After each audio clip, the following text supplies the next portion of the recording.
사순절 첫 번째 주일을 통하여 예수님이 지신 십자가는 과연 어떤 십자가일까? 물론 예수님이 지신 십자가는 약 40kg 정도 되고 800m를 그 무거운 십자가를 지고 가는데, 과연 나와 예수님이 지신 십자가는 어떤 상관관계가 있는지 오늘 좀 색다른 말씀을 탐구해 보도록 하겠습니다. 그 전에 좀 재밌는 얘기 하나 시작하면서 우리의 마음의 문을 열기를 원합니다. 제가 요즘 들은 얘기인데요, 우리 어르신들이, 노인들이 다니고 싶지 않은 대학이 있고 다니고 싶은 대학이 있답니다. 한번 물어볼게요. 서울공대는 무슨 뜻일까요? 서울공대. 서운하고 서럽고 울적하고 그래서 공원을 자주 찾는 노인을 서울공대 다닌대요. 서럽고 울적하고 공원을 찾는 서공대. 그러면 여러분, 동네 경로당 나가면 무슨 대학이 돼요? 동경대가 되겠죠. 그러면 부부가 경로당을 같이 나가면은 부경대가 되는 거예요. 그리고 전철과 국철을 다니면서 공짜이기 때문에 시간을 보내는 어르신들이 있대요. 무슨 대학일까요? 전국대죠. 전철과 국철을 타고 다니니까. 그러면 연세대는 좋은 대학입니다. 연세대 어느 대학일까요? 연금으로 세상을 구경하면서 재밌게 사는 사람이래요. 연세대. 그러면 건국대는 무슨 대학일까요? 건강하면서 국민연금을 받으면서 사는 노인들은 그래도 행복한 거죠. 마지막, 요즘 뜨는 핫한 대학이 있대요. 저도 이 대학 꼭 가고 싶어요. 해병대. 해피하고 병에 안 걸리고 건강하게 사는 거, 그게 바로 해병대 대학이래요. 저와 여러분 다 해병대 갈 수 있기를 바랍니다. 해피하고 병에 안 걸리는 해병대 대학. 참 우픈 얘기죠. 웃으면서도 왠지 서글픈 얘기. 바로 이게 먼 미래가 아니고 조금 있으면 우리도 다 이런 세대를 맞이하게 됩니다. 저는 원래 제목을 예수님을 재발견하라 이렇게 처음은 잡았어요. 그러다가 이 제목을 조금 더 예수님이 지신 십자가로 바꿨는데, 자, 예수님을 재발견하라. 여러분, 이 발견하는 것은 르네상스에서부터 시작이 됩니다. 자, 여러분, 르네상스는 15세기 중세 시대죠. 한번 보여줘 보세요. 15세기에서 종교적으로 이렇게 굉장히 억압했는데, 좀 더 우리가 다시 작품이나 예술을 통해서 인간의 본성을 다시 재발견하는 것입니다. 옛날에 인간은 무조건 죄인이라고 막 종교적으로 억압했거든요. 그런데 인간은 무한한 가능성이 있다. 이게 바로 인간에 대한 재발견이에요. 르네상스. RE라는 단어는 다시 재, 이런 뜻입니다. 그래서 저는 오늘 십자가, 늘 듣던 십자가이지만 오늘 2021년도를 살아가는 우리에게 다시 한번 십자가의 의미를 재발견하는 시간이 되기를 바라서 이 말씀을 준비했습니다. 자, 십자가의 어원을 오늘 좀 보겠습니다. 자, 십자가. 자, 제가 해마다 이 십자가를 보여드리죠. 이 십자가는 저 강원도 예수원에서 제가 사온 거예요. 그 예수원 신부가 돌아가셨지만 처음에 그분 살아계셨을 때 요거를 선교 헌금으로 만들어서 팝니다. 좀 뒤틀려 있죠. 이거는 진짜 강원도에서 만든 십자가예요. 그런데 십자가는 여러분 보십시오. 한자에 열 십자를 써 있죠. 그래서 위에서 아래로 하나님과 우리와 언약 백성으로서 우리를 사랑해 주시고 수평적인 이웃과의 관계. 그래서 여러분, 십자가의 사랑은요, 주님과 나만의 사랑이 아닙니다. 이 사랑을 이웃과 함께 하는 것이 바로 십자가죠. 그래서 국어사전에 희생과 속죄의 표상이다. 따라서 합시다. 희생과, 여러분 오늘 설교의 핵심이 여기 다 들어가 있어요. 십자가의 뜻이 뭐냐? 희생 그리고 속죄의 의미를 가지고 있는 거예요. 예수님이 나를 위해서 이 십자가에서 죽어주셨죠. 그리고 이것은 우리가 당연히 받아야 될 죄 때문에 지옥으로 떨어져야 될 그것을 예수님이 대신 십자가로 다 갚아주신 거예요. 그래서 너는 이제는 지옥 가면 안 되고 천국 가라는 거예요. 이제는 너는 죄가 없다라는 거예요. 얼마나 이게 감사합니까? 이게 바로 속죄의 표상이에요. 그리고 이 원어 정도는 알아야 돼요. 헬라어로 스타우로스, 따라서 합시다. 스타우로스. 크로스는 영어고 헬라어 원문은 스타우로스예요. 그래서 오늘 예수님이 지신 이 스타우로스가 예수님만 지어서는 안 되고 이제 우리가 스타우로스를 지고 가야 돼요. 이 십자가를 매일매일 우리는 지고 가는 것, 삶을 살아가야 된다는 것입니다. 속죄, 희생, 이게 얼마나 우리에게 큰 은혜가 되는지 몰라요. 여러분, 자기 희생을 우리는 어디서 찾아볼 수 있냐면 중고등학교 시절로 우리 타임머신을 타고 따라가 봅시다. 여러분, 중고등학교 시절에 가보면은 학교 학생 수가 70명, 80명 과밀 학급수였어요. 그런데 거기 보면 꼭 반장을 뽑습니다. 그렇죠? 그런데 이 반장이 모든 십자가를 지는 거예요. 책임을 지는 거예요. 숙제 안 해와 반장 이리 와. 너 어떻게 교육시켰어? 그리고 또 떠들고 그러면요, 예민한 선생님은요 반장을 불러요. 그때 우리 화학 선생님이 화학기호를 1번부터 32번까지 외워야 되는데 외우지 않으면요 애꿎은 반장만 나오라는 거예요. 그래가지고 여러분, 마포 걸레 자루 압니까? 거기 이렇게 긴 나무대, 그걸 가지고 20대를 때리는 거예요. 와, 엉덩이 막 불이 납니다. 철썩철썩. 이게 뭐냐? 반 아이들의 죄를 누가? 반장이 속죄하는 거예요. 그러면 선생님이 속이 시원한 거예요. 그리고 수업이 시작되는 거예요. 아니, 여러분 학교에는 그런 일이 없었습니까? 제가 다닐 때는 그랬어요. 애꿎은 반장이 많이 맞았어요. 바로 그 반장이 고맙죠. 애들 대신에 맞았으니까. 바로 예수님이 내 때문에 죄와 형벌을 받으셨다라는 거예요. 여러분, 예수님의 십자가 처형은요 비단 로마만이 아닙니다. 저 아프리카나 애굽, 바사, 헬라 시대에도 이 십자가형은 그 당시에 유행이었어요.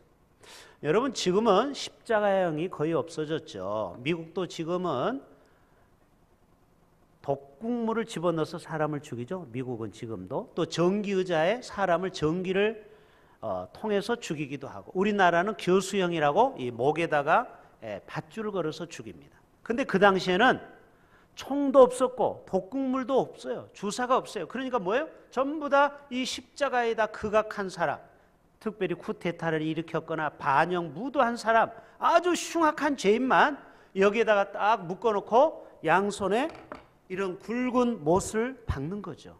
그리고 거기에서 옆구리에 창을 찔려서 피를 다 쏟아서 그 온몸에 물과 피를 다 쏟아서 탈진해서 결국은 심장이 터져서 죽게 만드는 게 십자가형. 보통 3일 동안 사람이 버틴다고요. 그러면 죽으면 어떻게 되느냐? 주인이 그 보호자가 있으면 데려가서 장례를 치르고, 보호자가 없으면은 그냥 골짜기에다 던져버립니다. 그러면 누가 와서? 독수리가 와서 그 시신을 파먹는 거예요. 그러니까 얼마나 끔찍한 형벌인지 몰라요. 예수님이 우리를 위해서 사랑하시다가 돌아가신 죄밖에 없는데 바로 그런 끔찍한 형을 예수님이 십자가에서 받으셨다라는 것입니다. 이 스타우로스는 굳게 세우다, 이런 의미를 가지고 있어요. 여러분 잘 보십시오. 이 십자가가 삐딱하면 안 됩니다. 이 십자가가 똑바로 서 있어야 돼요. 그래야 죄수를 바르게 바칠 수가 있는 거예요. 다시 말해서 우리의 모든 허물과 죄를 십자가에서 똑바로 서신 주님께서 다 담당하시고, 너도 흔들리지 말고 이 세상에서 십자가 정신으로 똑바로 살아가라, 이것입니다. 나는 십자가에서 과연 죽었는가? 한번 생각해 보세요. 예수님이 십자가에서 나를 위해서 죽어주셨는데 과연 나는 십자가에서 2000년 전에 죽었는가? 나의 감정, 나의 욕심은, 나의 성질은 십자가에서 정말 죽었습니까? 한번 대답해 보세요. 마음으로.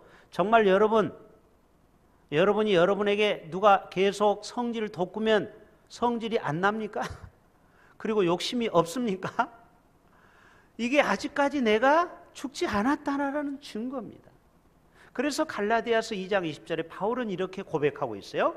내가 그리스도와 함께 십자가에 못 박혔다는 거예요. 바울은 예수님 다음으로 위대한 사도이죠. 그런즉 이제는 내가 사는 게 아니죠. 내 안에 누구만이? 예수님이 살아 역사하는 겁니다. 내가 사는 건 이미 나는 십자가에서 죽었다라는 거예요. 이제 내가 육체 가운데 사는 것은 나를 사랑하사 나를 위하여 자기 자신을 버리신 하나님의 아들을 믿는 믿음 안에서 사는 것이니라. 여러분, 예수님이 지신 십자가는 지금도 우리도 지고 있어요. 자, 부모의 십자가가 얼마나 무거운지, 여러분 자식을 어렸을 때는 입으로 빨고 정말 아이 그 더러운 똥기저귀를 빨고 그러다가 학교 가면은요 이제는 좀 살만한 것 같아요. 근데 사춘기를 맞이해 보세요. 얼마나 부모 마음이 새카맣게 타들어갑니까? 또 군대 가죠. 또 취직이 안 되면 얼마나 부모 마음이 타들어갑니까? 어렵게 또 장가가기도 시집가기도 어려운 때에 그래도 시집장가를 갔어요. 그것만 해도 대단한 거죠. 근데 또 손주를 또 봐야 됩니다. 여러분 이게 뭐예요? 끝까지 부모는 자식이 십자가예요. 십자가. 우리 처제가 미국에 있는데 지금 내일 모레 60인데 아직 시집을 못 간 게 안 간 게 아니고 못 갔습니다. 그래서 지금도 처제는 좋은 사람 만나도록 기도해요. 저도 기도하고 있어요. 근데 여러분 장인 장모님의 마음이 얼마나 좀 아플까요? 그렇죠? 5 자녀 중에 혼자만 아직 시집을 안 간 딸이 있는 거예요. 여러분 지금 80 중반 90이 다 돼가도 이 장인 장모님은 이 자식들 걱정뿐이에요. 저하고도 통화해 보면은 한서방을 위해서 내가 늘 새벽마다 기도한다는 거예요. 그래요. 그러나 반대로 자식도요 십자가가 있어요. 누구예요? 늙은 부모를 모셔야 되는 거예요. 이게 십자가예요. 그래서 가끔 이렇게 봄 되면은 이 치매 걸린 부모가 너무 십자가가 무거우니까 엄마 나하고 김해공항에 가서 제주도 가자. 그러면 치매 걸린 엄마가 그것도 모르고 신나하죠. 그러다가 제주도에 가서 놓고 오는 부모들이 많다고 하죠. 자녀들이. 왜? 너무 힘드니까. 여러분 그러면 안 되죠. 그 늙은 부모를 끝까지 내가 봉양해야 되는 거예요. 이게 자기 십자가입니다. 남편의 십자가, 아내의 십자가, 목사의 십자가가 따로 있어요. 또 여러분은 성도의 십자가, 또 특별히 중직자는 더 무거운 십자가가 있어요. 회사에도요 임원들이 다 직원들도 각자의 십자가가 있어요. 지난주에 저희 큰형님하고 통화를 하다가 이제 53년생이니까 지금 8세입니다. 53년생이니까 이제 부사장직에서 내려와야 되는데 이제 뭐하고 있나 전화해 봤더니 다행히 이 사회에서 또 3년을 연장시켜 줬대요. 할렐루야. 저는 아주 축하를 했어요. 그 나이에 임원으로 부사장으로 있는 게 이게 불가능한 얘기입니다. 그러면서 이런 얘기해요. 성호야, 내가 언제 내려와야 될지 모른다. 그래서 임원이라는 말은 임시할 때 임자라는 거예요. 임시직 있죠? 회사에서 수익성이 안 생기고 당신 그만 나가세요 하면 언제든지 다음 달에도 나갈 수 있는 게 임원이라는 거예요. 근데 여러분 직원은 틀립니다. 노동법에 의해서 일반 직원은 함부로 요즘은 못 잘라요. 해고를 못 해요. 이게 뭐냐? 임원들은 십자가가 더 큰 거예요. 책임이 더 큰 거예요. 물론 회사에서 많은 혜택도 보는 만큼 여러분 십자가가 큰 만큼 우리에게도 책임이 크다라는 겁니다. 교회의 중직자도 마찬가지죠. 여러분 고린도전서 2장 2절 한번 볼까요? 내가 너희 중에서 예수 그리스도와 그의 십자가에 못 박힌 것 외에는 아무것도 알지 아니하기로 작정했다. 이 바울 서신이거든요. 고린도전서. 무슨 말이에요? 자기가 하나님의 말씀을 읽어봤더니 십자가 외에는 그 어떤 것보다 십자가만큼 중요한 하나님의 교리는 없다라는 겁니다. 여러분 찬송가 147장 1, 2, 3절을 한번 보여줘 보세요. 이것은 흑인 영가입니다. 흑인들이 고통 속에서 그 어려운 시기를 이 찬송가로 가사를 써가지고 흑인 영가로 부르는 거예요. 자 여기 보세요. 거기 너 있었는가 그때의 주님. 그 십자가에 달릴 때 거기 너 있었는가 그때에, 거기 너 있었는가 그때. 계속 거기 너 있었는가를 강조하죠. 1절 좀 불러볼까요? 거기 너 있었는가 그때에 주님 그 십자가에 달릴 때. 예수님의 제자들도 십자가 질 때 어떻게 됐습니까? 다 도망갔습니다. 왜요? 자기가 잡히면 자기도 십자가형이니까. 그런데 이 노래의 가사는 뭡니까? 정말 예수님의 힘든 고난의 그 쓴잔을 너도, 그 스타우루스를 너도 지고 갈 수 있느냐? 여러분, 교회가 축제가 벌어지고 좋은 일이 있으면요, 많은 사람들이 더 많이 옵니다. 평소보다.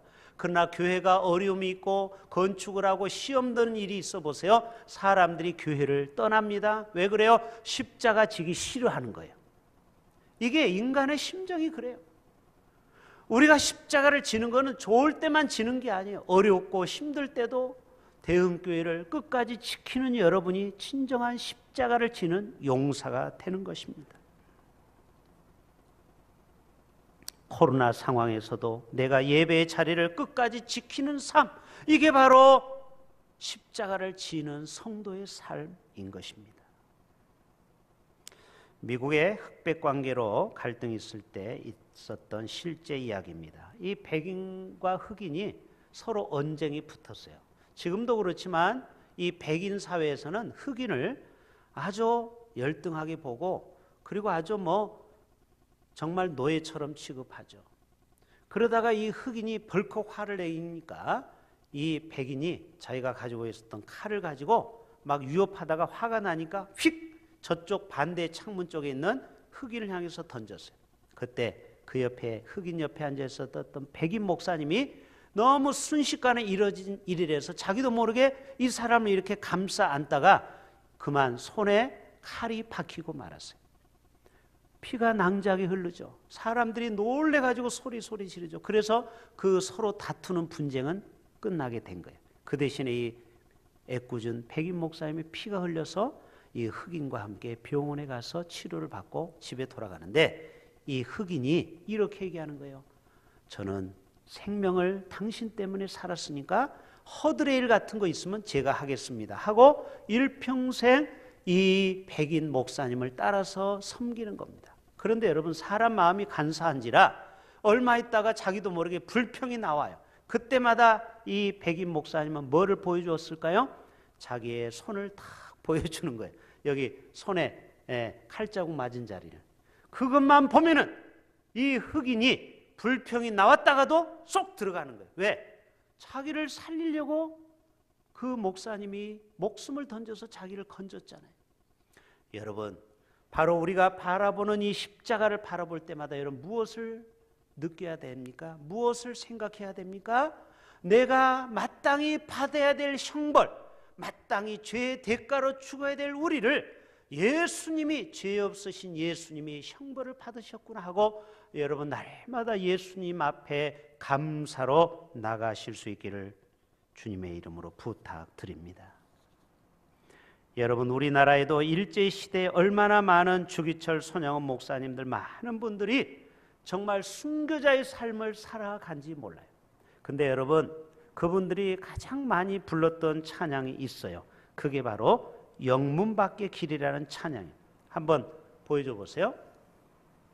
이 영문 밖은 히브리서 13장 13절이 나오죠. 그런즉 우리도 그의 치욕을 짊어지고 영문 밖으로 그에게 나아가자, 이런 뜻이에요. 예수님은 영문 밖에서 십자가를 진 거예요. 아시는 분 한번 불러봅시다. 우리 선배들이 이 찬양을 부르고 십자가를 깊이 묵상하고 고난을 잘 견뎌온 거예요.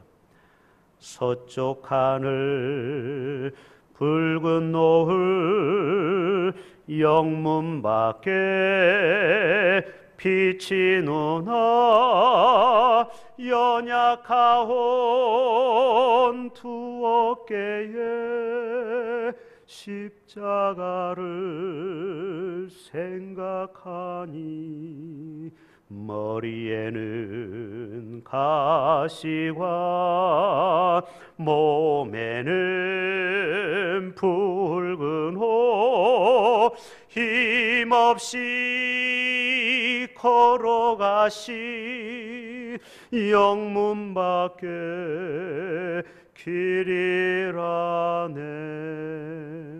그래요. 예수님이 서쪽 하늘 붉은 노을 영문 밖에 비치누나 연약하온 두 어깨에 뭐를 생각하니? 뭐를? 십자가를 생각하니. 여러분, 우리 인생이 어려울 때마다 여러분 십자가를 묵상하고 있습니다. 실제로 여러분이 병원에 가서 마취를 하고 이제 수술실에 들어갈 때 여러분 무슨 생각을 합니까? 뭐 지난날 해운대에서 맛있는 횟감이 생각납니까? 아니요. 딱 한 가지 생각날 거요. 그래도 믿음이 있다는 사람은 십자가가 퍼뜩 떠올라요. 십자가. 아, 예수님이 나를 위해서 많은 고난을 당했지. 아, 내가 이까지껏 수술도 잘 될 거야. 여러분, 치과만 가도 얼마나 치가 떨립니까? 치과 가보셨습니까? 이빨 한번 할 때 얼마나 이 막 손이 그냥 힘을 주는지 나중에 땀이 여기 손에 다 배요. 그때 우리는 뭘 생각합니까? 저는 십자가를 생각해요. 아니, 예수님이 당한 그 십자가에 비하면 이 치과에서 그 치료받는 건 아무것도 아닌 거예요. 그래요. 그러면요, 훨씬 고통이 반감이 돼요. 그렇죠? 여러분이 고통 올 때 그 고통을 이기는 방법이 뭐냐? 십자가를 깊이 묵상하는 거예요. 할렐루야. 그 십자가를 깊이 한번 생각해 보세요. 그러면요, 우리가 당하는 이 코로나 때문에 어려움 당하는 거 그냥 견딜만 해요. 예? 예수님이 당한 그 고난과 그 어려움과 그 십자가의 형벌을 생각해 보시라는 거예요. 저는 오늘 세 가지만 짧게 말합니다. 예수님이 지신 십자가는요, 능력의 십자가고요. 예수님이 지신 십자가는요, 승리의 십자가고요. 예수님이 지신 십자가는요, 영광의 십자가예요. 자, 먼저 능력의 십자가. 자, 고린도전서 1장 18절. 유대인은 표적을 구하고 헬라인은 지혜를 찾으나 우리는 십자가에 못 박힌 그리스도를 전하니 유대인에게는 거리끼는 것이요 이방인에게는 미련한 것이로되. 그래요. 이 십자가는 우리 세상 사람이 볼 땐 참 미련한 거예요. 그러나 이 십자가의 능력, 십자가의 정신은 우리가 이 땅에서 살아가는 능력이 되는 것입니다. 자, 고린도서 13장 4절 한번 찾아보세요. 고린도서 13장 4절. 그리스도께서 약하심으로 십자가에 못 박히셨으나 오직 하나님의 능력으로 3일 만에 부활하게 하셨죠. 우리도 그 안에서 약한 한 너희에 대하여 하나님의 능력으로 그와 함께 살리라. 여러분, 찬송가 268장이면은요, 화면에는 안 나옵니다. 이 찬송이 나와요. 죄에서 자유를 얻게 함은 보혈의 능력, 육체의 정욕을 이길 힘은 보혈의 능력, 눈보다 더 시게 맑히는 것 보혈의 능력, 구주의 복음을 전할 제목 보혈의 능력. 268장 그런 내용이 나오죠. 죄에서 자유를 얻게 함은 무슨 능력? 보혈의 능력, 또 육체의 정욕을 이길 힘. 여러분, 우리는 얼마나 순간순간마다 이 정욕이 나를 사로잡습니까? 그때 우리를 이길 수 있는 힘은 내 의지가 아니고 보혈의 능력이라는 거예요. 예수님이 나를 위하여 흘리신 그 보혈의 능력을 믿고 따르는 자라는 거예요. 주의 보혈 능력이 또다 주의 피 믿으오. 여러분, 예수의 피의 능력을 믿으십니까? 오늘 또 예수님이 십자가에 흘리신 보혈은 우리를 살리는 능력이 되는 것입니다. 두 번째, 예수님이 지신 십자가는 승리, 빅토리, 승리라는 거예요. 여러분, 지는 게 이긴다라는 말이 있죠. 십자가는 지는 겁니다. 양보하는 거예요. 그러나 여러분 양보해 보세요. 져 보세요. 그때는 손해 보는 것 같지만 나중에는 이기는 거예요. 이삭이 그랬어요. 3번씩이나 블레셋 사람이 그 우물을 빼앗았잖아요. 그러나 이삭은 다투지 않았어요. 그러다가 마지막 르호봇의 우물을 보니까 이게 가장 장막을 넓혔다고 했죠. 그리고 나중에 이삭이 100배의 복을 받아요. 바로 십자가의 원리는 바로 우리에게 도리어 승리의 십자가가 되는 것입니다. 여러분 골로새서 2장 15절, 통치자들, 권세들, 이거는 세상의 통치자 권세들일 수 있고 어둠의 세상 권세자들, 사탄 마귀일 수 있어요. 이거를 무력화시켰어요. 십자가로. 그리고 십자가로 그들을 이기셨다라는 거예요. 자, 제가 한번 재밌는 얘기 해볼게요. 자, 이 십자가가 똑바로 서 있으면은 플러스예요. 그렇죠? 플러스. 자, 100만 원 더하기 100만 원 더하면 얼마이죠? 다 같이 100만 원 더하기 100만 원 얼마죠? 200만 원이죠. 그러나 여러분 십자가를 이렇게 세워놓고만 믿는 사람이 있어요. 그러나 우리는 십자가를 어깨에 메고 지고 가야 돼요. 그러면 십자가 어떻게 됩니까? 약간 이렇게 대각선으로 돼요. 그렇죠? 이해되십니까? 아니 이렇게 고개를 구부리, 이게 40kg니까 무겁잖아요. 그러면 저쪽에서 보면은 십자가가 대각선으로 보이는 거예요. 이건 뭐예요? 곱하기죠. 이해되시죠? 자, 그러면 100만 원 곱하기 100만 원은 얼마입니까? 10억입니다. 제가 쉽게 설명하는 거예요. 십자가 그냥 똑바로 서 있을 때는 플러스밖에 안 되나, 이게 내가 십자가를 지고 가는 삶은 이게 100배의 복이 따라오는 거예요. 영광도 크다라는 거예요. 십자가에 통해서 우리에게 주시는 승리가, 빅토리가 있다라는 것입니다. 사명의 십자가 다 있습니다. 한 알에 밀알이 될 때 밀알로 100배의 열매를 맺는 거예요. 우리는 작은 밀알로 십자가의 삶을 살아갈 수 있기를 바랍니다. 마지막, 예수님이 지신 십자가는 영광의 십자가예요. 지금 전 세계 기독교 인구가 25억 명이나 됩니다. 이 주일날 수많은 사람이 우리처럼 이 시간에 예배를 드리고 있어요. 25억 명. 찬양으로 영광 돌리고, 기도하시는 장로님이 하나님께 영광 돌리고, 또 설계하는 제가 오늘 십자가를 높이고 있잖아요. 예수님께 영광 돌리지 않아요? 바로 예수님의 십자가는 영광의 열매라는 것입니다. 모든 이름이 그 이름 앞에 무릎 꿇고 있어요. 자, 빌립보서 2장 마무리합니다. 그는 근본 하나님의 본체시나 하나님과 동등됨을 취할 것으로 여기지 아니하시고 오히려 자기를 비워 종의 형체를 가지사 사람들과 같이 되셨고 사람의 모양으로 나타나서 자기를 낮추시고 죽기까지 복종하셨으니 곧 십자가에 죽으심이라. 이러므로 하나님이 그를 지극히 높여 모든 이름 위에 뛰어난 이름을 주사 하늘에 있는 자들과 땅에 있는 자들과 땅 아래에 있는 자들로 모든 무릎을 예수의 이름에 꿇게 하시고 모든 입으로 예수 그리스도를 주라 시인하여 하나님 아버지께 영광을 돌리게 하셨느니라. 저와 여러분이 이러한 영광의 십자가를 지고 가는 복된 한 주간이 되실 수 있기를 주님의 이름으로 축복합니다.